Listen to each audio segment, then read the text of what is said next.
here's the bit. I have been playing kendamas for say 3 years. No, wait, 2013. So 4 years now. I've met awesome kinds of people. All great memories to be held. And a lot of these memories are kendamas. Like most of the kendamas I have a story to them. Like I know each and every one of them, where I got them. Maybe not so much of how I got. I mean, when I got them, but the circumstances, the memories of it, the feelings that they were associated with it.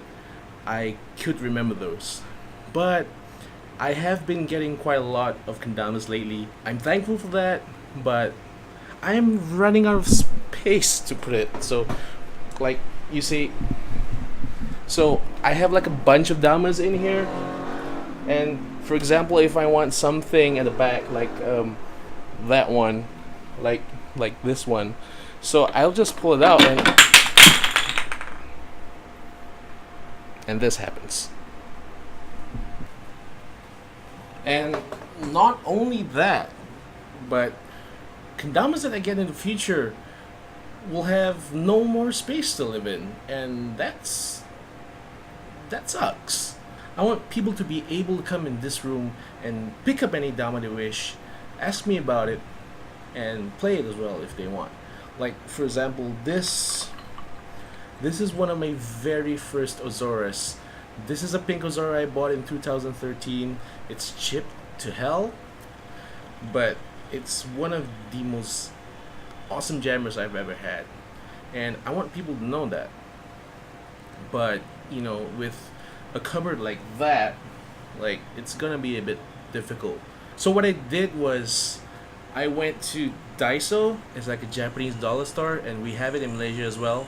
So I bought one of these things, one of these baskets, so I could put my kendamas inside and hopefully be able to reduce all of the the mess that I've made. So initially I have my kendamas divided into several pigeonholes. Like there's 9 of them here, and as you can see, I'm gonna close this a bit. This particular one is for rare stuff like GTs, Musos, Mugens. These are all here. And at the bottom, I have stuff that people give me, like Max Norcross's Pro Mod, gifted from him. I also have Philip Eldridge's Pro Mod. He gave one to me as well. One from Zach Yort and one from Colin Sander, and the list goes on.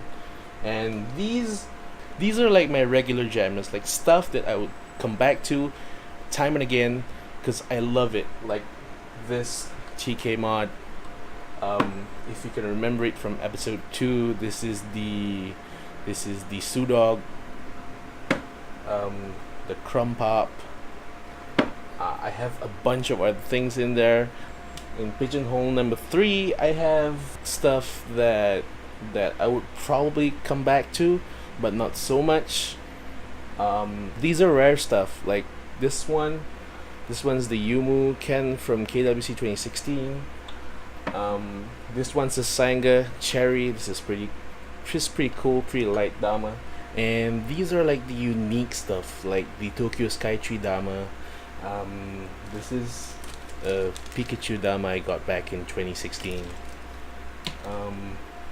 Other things like the Mama Can. A few episodes ago, the Bolero. Here we have the rarely used stuff. One of my very first Azoras, but it's somehow paired with a tribute for some reason.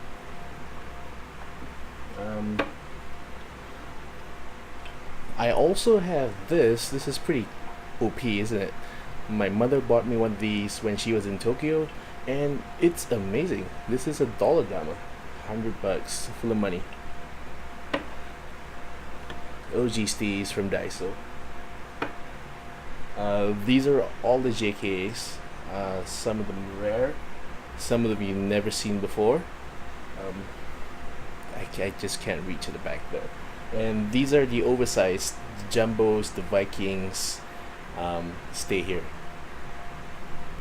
So with that little tour done, I'm gonna get working. I'm gonna be arranging all of these so that they're easier to pull out, they're easier to display to people, and hopefully I could fit more damas inside as well. So I'm gonna time lapse this.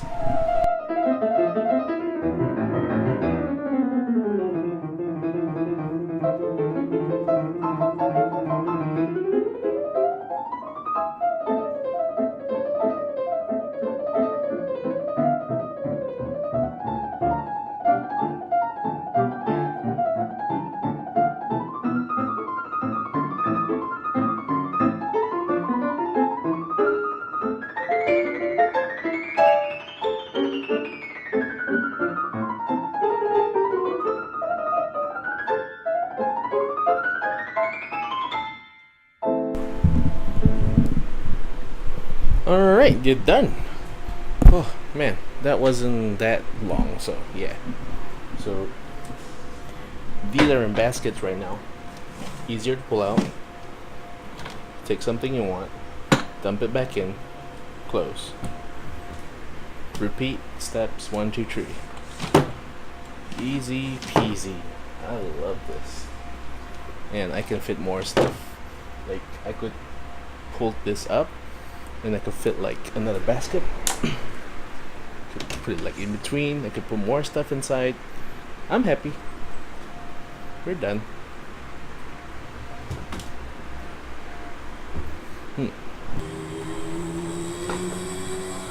So a lot of people have a ton of different ways to keep their kendamas. I've seen 1 or 2 people who keep it in a big box and they just dump everything inside. I'm not really a big fan of that because it's difficult to find your kendamas. It's difficult to find what you want. I love this. I love this pigeonhole concept. It's easy. I can categorize things way better, but do what works for you. And some people have like the Ken Garden hangers. I can't remember what they're called, but the Ken Garden hangers. Some people stack it on shelves by itself. I've seen people stack it on the tables. Whatever you're comfortable with, that's great. I have no issues with that. And what I feel about kendamas is that they shouldn't be kept in a box and they shouldn't be kept in a drawer where no one can see. It's out of reach from sunlight. It's depressing, you know. Kendamas are meant to be played. They're meant to be seen. They're meant to be held, touched, whatever it can be. But they're definitely not things that you put away in cupboards to never see the light of day again. And personally, what I feel is that if I've reached that point where I think that, you know, there are damas that I have to keep in the further reaches of my cupboard, I might as well just give it away. But I can't. I am proud of my memories, my collections. These are important stuff to me. Like, as you've seen from this episode, there are a lot of stuff that I've associated with these damas, each and every one of them fond memories, some of them awesome ones. But I think you should have a nice place to keep your damas, as long as you can see it, as long as it is out of moisture, as long as it's out of direct sunlight, it should be fine. You can take it a step further by putting like a dehumidifier. If you have one of those things, it will definitely prevent mildew and also fungal infections from your cans. I've had a couple of those happen and they're not nice. I really should get a dehumidifier for my cans because really the sight of the mildew really irks me a bit, because these are things that are chomping away at your memories, and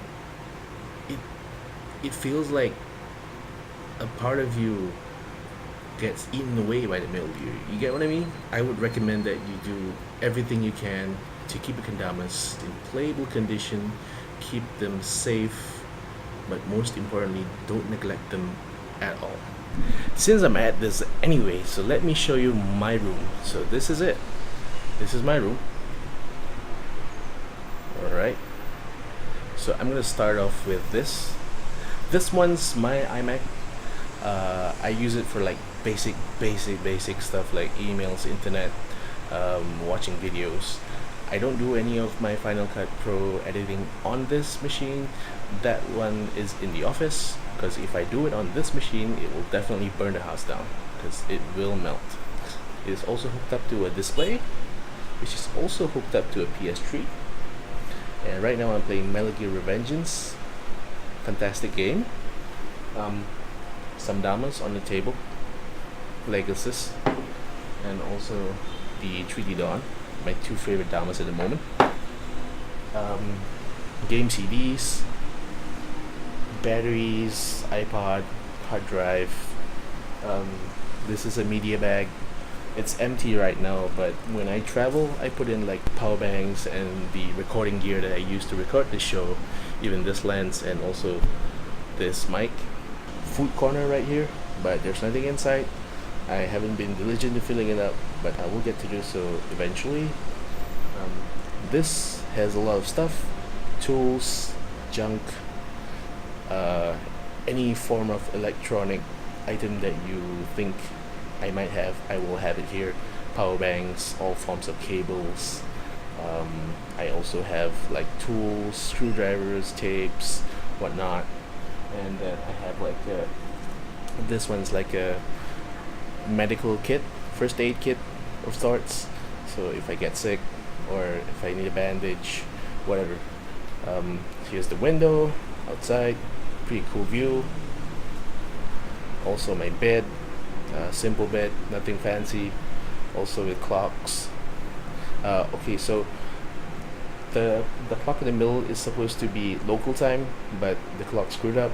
I took out the hands. This one's displaying some international time. I can't quite figure out what that one was, but this is definitely Danish time. Can't quite remember for the life of me what the other one was, but whatever. Wardrobe, Dama cupboard, shoes, and also clothes. And that's it. Oh, also the fan. Like I have it right at the foot of my bed because it gets hot. Like this window right here, I get the morning sun every day, and I get the full brunt of it till noon, and it gets hot. So I keep it open, and I'm already sweating. So yeah, this is my room. This is my pad. I hope you've enjoyed it. Thank you for following me in this episode.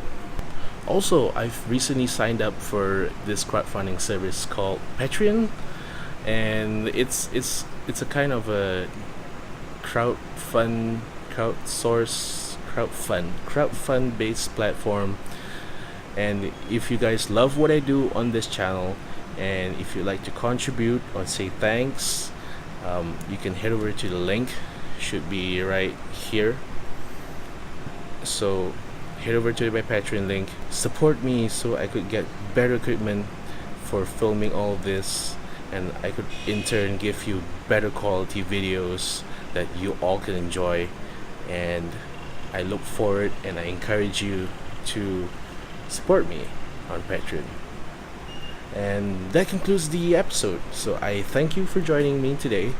It is a very short episode, but I hope you liked it. And peace. Ciao.